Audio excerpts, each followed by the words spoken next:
B Nagendra ರಾಜೀನಾಮೆಗೆ BJP ಬಿಗಿಪಟ್ಟು ಹಿಡಿದಿದೆ.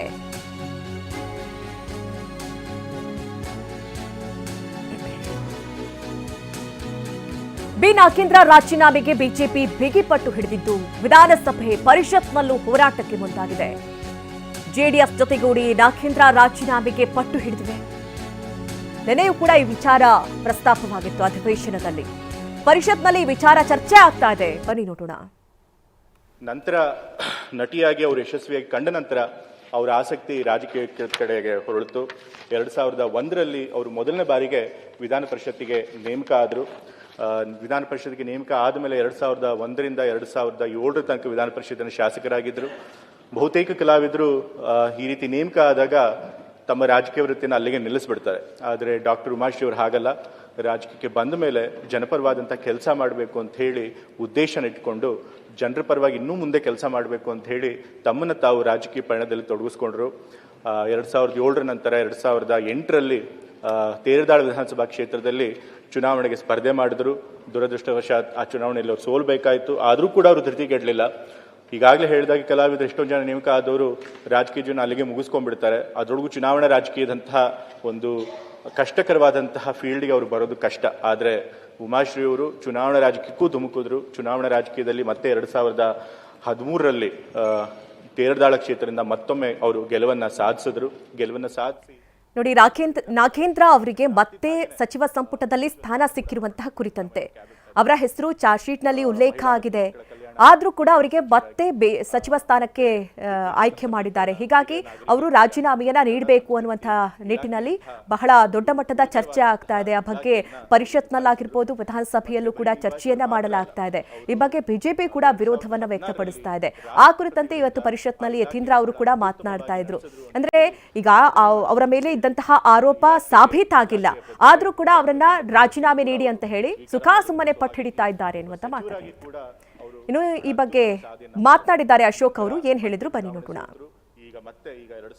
ಕಳಂಕಿತ ಮಂತ್ರಿಯನ್ನ ಇಟ್ಕೊಂಡು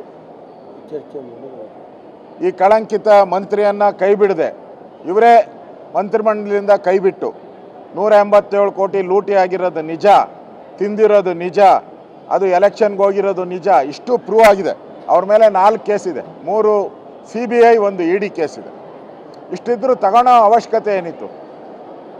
ಆದ್ದರಿಂದ ಆ ಒಂದು ವಿಚಾರವನ್ನು ಪ್ರಮುಖವಾಗಿ ತಗೊಂಡು ಈ ಒಂದು ಭ್ರಷ್ಟ ಸರ್ಕಾರ, ಕರಪ್ಟ್ ಸರ್ಕಾರ, ಭ್ರಷ್ಟಾಚಾರಿಗಳಿಂದ ತುಂಬಿರೋ ಸರ್ಕಾರ ತೊಲಗೋವರೆಗೂ ನಮ್ಮ ಹೋರಾಟ ಮುಂದುವರಿತದೆ. ಇವತ್ತೂ ಕೂಡ ನಾವು ನಾಗೇಂದ್ರ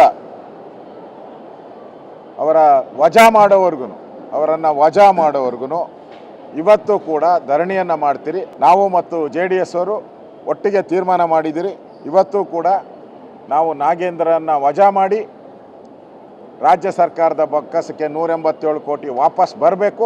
ಅಲ್ಲಿವರೆಗೂ ನಮ್ಮ ಹೋರಾಟ. ಇವತ್ತು ನಾಗೇಂದ್ರ ಅವರ ಇದಕ್ಕೆ ಸಂಪೂರ್ಣ ನಾವೆಲ್ಲ ಸೇರಿ ಒಟ್ಟಾಗಿ ಹೋರಾಟ ಮಾಡಬೇಕು ಅನ್ನೋದು ವಿರೋಧ ಪಕ್ಷದ ನಾಯಕರು ಏನು ಹೇಳಿದ್ದಾರೆ ಅದಕ್ಕೆ ಸಮ್ಮತಿ ಇದೆ. ನಾವು ಮೀಟಿಂಗ್ ಮಾಡಿ ಆ ಸಮ್ಮತಿಗೆ ರಾಜ್ಯ ಅಧ್ಯಕ್ಷರು ಮತ್ತು ವಿರೋಧ ಪಕ್ಷದ ನಾಯಕರು ಏನು ಹೇಳಿದ್ದಾರೆ ಅದಕ್ಕೆ ನಾವು ಬದ್ಧ ಅಂತ ಹೇಳಿ ನಾವು ಪೂರ್ತಿ ಏನೇ ಇರಲಿ ಸದನದಲ್ಲಿ ನಾವು ಒಟ್ಟಾಗಿ ನಾವು ಈ ಸರ್ಕಾರದ ವಿರುದ್ಧ ಎದುರಿಸಬೇಕು ಅನ್ನೋದು ನಿರ್ಣಯ ಮಾಡಿ ರಾಜ್ಯದ ಜ್ವಲಂತ ಸಮಸ್ಯೆಗಳ ಬಗ್ಗೆ ಸದನದಲ್ಲಿ ಇವತ್ತು ಚರ್ಚೆ ಆಗಬೇಕಾಗಿದೆ.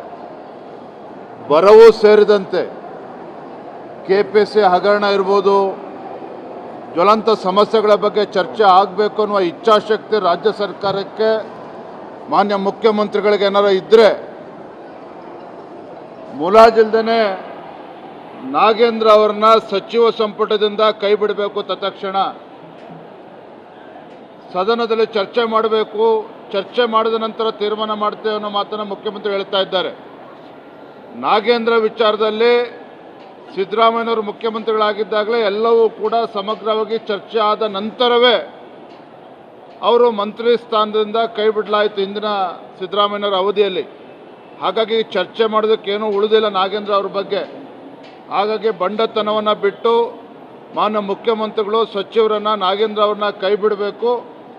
ಬರ, KPSC, ಬಿಡದಿ ವಿಚಾರ ಇರ್ಬೋದು, ನೈಸ್ ಟೌನ್ಶಿಪ್ ಇರ್ಬೋದು, ಎಲ್ಲ ವಿಚಾರಗಳಿಗೆ ಚರ್ಚೆಗೆ ಅವಕಾಶ ಮಾಡಿಕೊಡ್ಬೇಕು. ತತ್ಕ್ಷಣ ಅವ್ರನ್ನ ಕ್ಯಾಬಿನೆಟಿಂದ ಕೈ ಬಿಡಬೇಕು ಅಂತೇಳಿ ಮತ್ತೊಮ್ಮೆ ಇವತ್ತು ನಾವು ಆಗ್ರಹವನ್ನು ಪಡಿಸ್ತಾ ಇದ್ದೇವೆ. ರಾಜ್ಯ